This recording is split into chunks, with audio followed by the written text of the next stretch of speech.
Hey Clayton, this is Chris. Currently turning 25, and I purchased my first home at 19 years old. I have currently about 130K in equity in it. Just wanted to get your input on what steps I should take to purchasing my second home. Thank you. Sure, Chris. So it's not, you've got 130K in equity in a property. Well, if this were me, again, I'm not a financial advisor. Remember, you cannot eat equity. So if you're sitting on equity and a bank is willing to give you cheap money, okay, cheap money in low interest rates, and I'm talking relatively cheap, like interest rates are still relatively cheap compared to where they've been in the past, in the early 80s, right?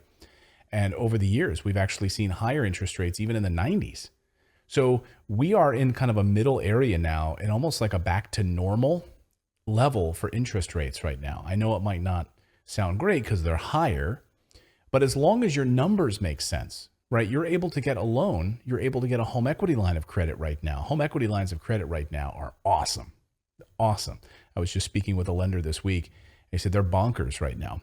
Really, really great opportunities for home equity loans. And so pulling out some of that equity is what I would do personally. I'm not telling you to do that. I'm telling you that's what I would do. And then I'd be able to take some of that equity, and 130,000, like I always reference the properties we do at Morris Invest, because that's about 2 down payments on 2 brand new construction rental properties. If you think about 40,000, 45 to 50,000 as a down payment for a new construction property in a recession resistant neighborhood in one of the best rental markets in the country, that 130 is going to yield you, it's going to get you about 100,000 or 110,000 loan to value ratio in a home equity line of credit. And then you'd be able to use that 100 and break it in half and buy 2 rental properties with that. Getting a loan, having a bank, we work with over 100 different lenders. So that down payment amount, and then the rest would be covered by a loan. That's what I would be doing personally. In fact, we're pulling the trigger on another Texas property right now, doing that same strategy. So we like to add to our portfolio consistently, and that's what we're doing.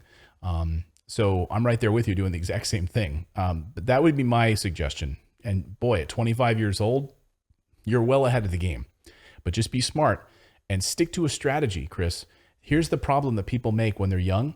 They get 1 or 2 rental properties under their belt, and they're single families and they're residential, and that's their goal, right? Okay, we're doing residential, which is my goal, which is what I love to do, single families and duplexes. And then suddenly they get shiny object syndrome. And they think, wow, I hear that you can do 100-unit apartment complexes and mobile home parks and all of these other things. And then what happens is, very often, I'm not saying you can't do it, but then people suddenly get shiny object syndrome and they jump to another genre, and then they start doing, and they lose what got them where they are. And they end up kind of coming back after a few years. I've had this repeatedly happen with our investors. I'll hear stories where they got their first 2 rental properties, single families, and they're doing great, burning and churning. They're chugging along just great. They're rented and cash flowing. And then they start thinking, well, maybe I should buy one of those 50-unit apartment complexes that I see people talking about. And they go off and try to do that, and they waste 2 years of their time and effort.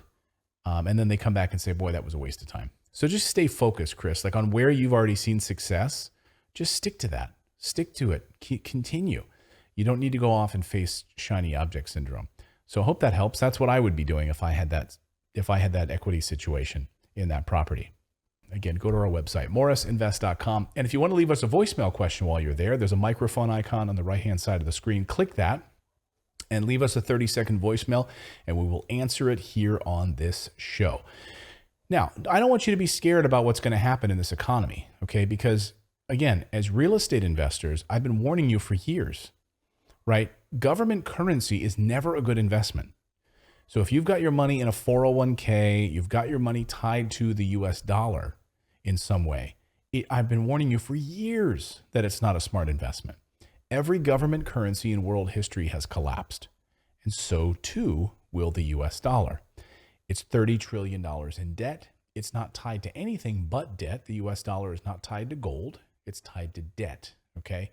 And so think about things that have lasted for thousands of years, have survived famines, have survived all manner of collapses real estate. Okay, real estate, real estate, real estate. So be smart. Make sure your money is working for you and protect your family. I believe real estate investing is the number one way to build wealth and to protect your wealth. We'll see you next time, everyone.